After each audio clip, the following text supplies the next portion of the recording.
9 और 10 के लिए आज मैं तुम लोगों को व्याकरण से काल पढ़ाने जा रही हूँ। जैसा कि तुम लोग जानते हो काल क्या है।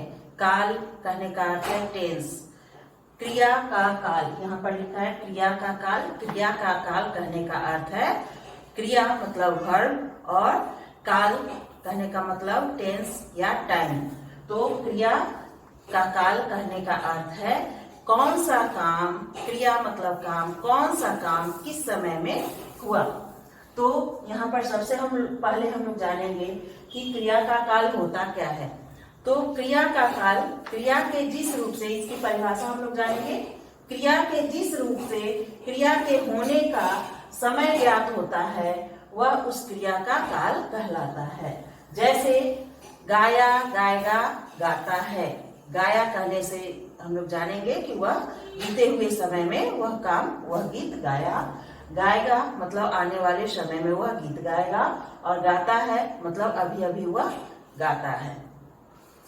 तो इस तरह से गाया हो गया भूतकाल, गाएगा हो गया भविष्यकाल और गाता है हो गया वर्तमान काल।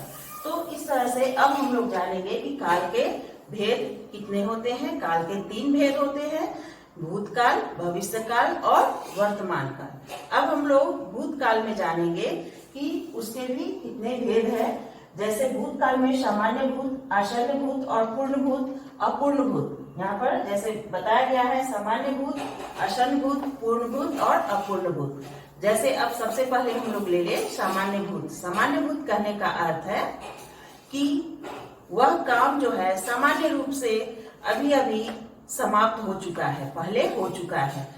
कोई भी काम सामान्य रूप से वह पहले हो चुका है। इसका उदाहरण हम ले ले। जैसे भारतीय टीम ने मैच खेला, भारतीय टीम ने मैच खेला।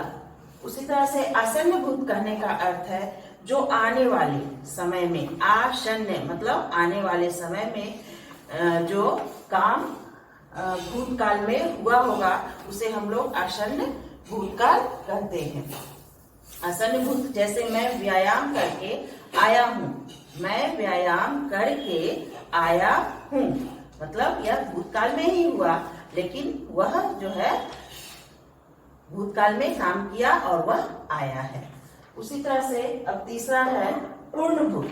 पूर्ण भूत कहने का मतलब है कि वह काम भूतकाल में पूरा हो चुका है।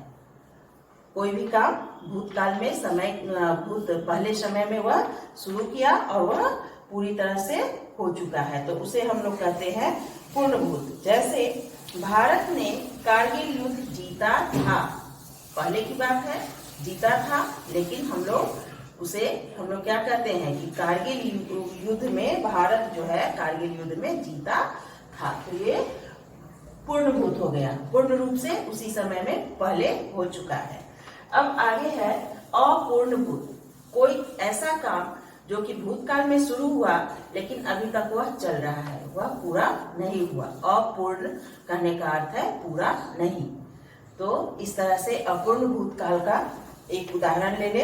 अपूर्ण भूत का उदाहरण जैसे दादी माँ पूजा कर रही थी मतलब वह पहले पूजा कर रही थी। अध्यापक पढ़ा रहे थे, अध्यापक क्या कर रहे थे, पढ़ा रहे थे। तो ये सभी अपूर्ण भूतकाल के उदाहरण हो गए।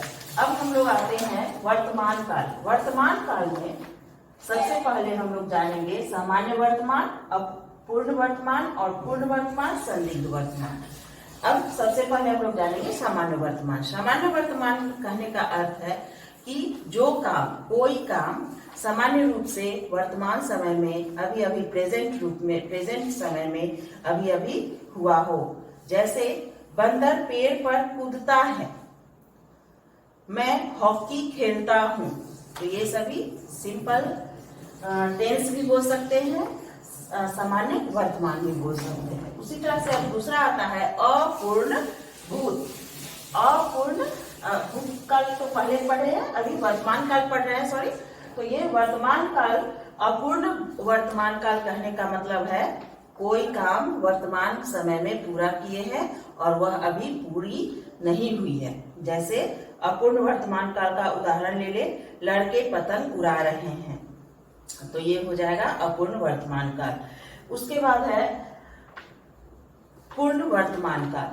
पूर्ण वर्तमान काल कहने का अर्थ है, जैसे उदाहरण ले ले, कुम्हार घड़ा बना रहा होगा।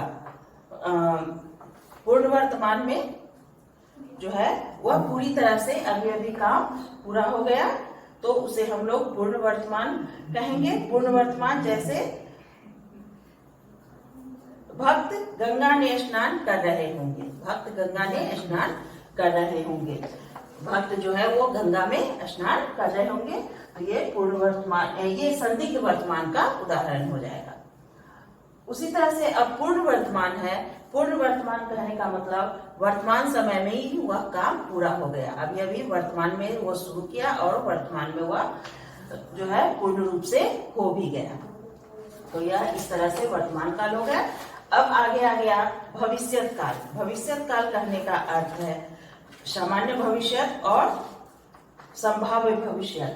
इसमें अपूर्ण भविष्य भी है, पूर्ण भविष्य भी है, लेकिन सबसे पहले हम लोग जानेंगे सामान्य भविष्य काल। तो सामान्य भविष्य काल कहने का अर्थ है जो काम आने वाले समय में सामान्य रूप से समाप्त, आने वाले समय में सामान्य रूप से होने वाला है, वह सामान्य वर्तमान कहलाएगा। दूसरा है अपूर्ण और पूर्ण, वह भी भविष्य काल में जो है वह कोई जो काम अधूरा रह गया भविष्य काल में होने वाला है, वह भविष्य काल का कहलाएगा। और पूर्ण भविष्य काल कहने का मतलब है कि वह पूर्ण रूप से वह भविष्यवाणी हो गई है। जैसे उदाहरण ले ले, वर्षा ऋतु में वर्षा जरूर होगी, तो ये हम लोग कॉन्फिडेंस होकर करें कि यह पूर्ण रूप से भविष्यवाणी किया गया है कि वर्षा ऋतु में वर्षा जरूर होगी। अब आता है आगे संदिग्ध वर्तमान। संदिग्ध वर्तमान कहने का अर्थ है संदिग्ध वर्तमान या संभाव्य वर्तमान भी कह रहे हैं, जहां आने वाले समय में क्रिया के होने अथवा करने की संभावना बताई जाए। जैसे उदाहरण ले ले, शायद आज पानी बरस जाए, संभव है रोगी शीघ्र अच्छा हो जाएगा। तो इस तरह से ये सभी उदाहरण तुम लोगों को फिर से एक बार रिवाइज कर रही हूँ। क्रिया का काल, क्रिया के जिस रूप से क्रिया के होने का समय ज्ञात होता है वह उस क्रिया का काल कहलाता है। जैसे गाया, गाएगा, गाता है। उसके बाद काल के भेद भूतकाल, भविष्य काल और वर्तमान काल।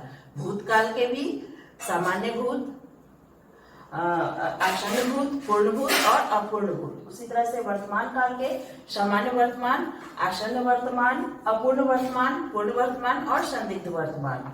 उसी तरह से भविष्य काल के सामान्य, अपूर्ण, पूर्ण और संदिग्ध वर्तमान, भविष्य काल। ये सभी काल जो है इस तरह से तुम लोगों को बुक में बहुत सारे एक्सरसाइज में बहुत सारे ऐसे वाक्य दिए गए हैं, उसे तुम लोगों को एग्जाम में, परीक्षा में ये पूछे जाते हैं कि भूतकाल से इसे भविष्य काल में बनाइए।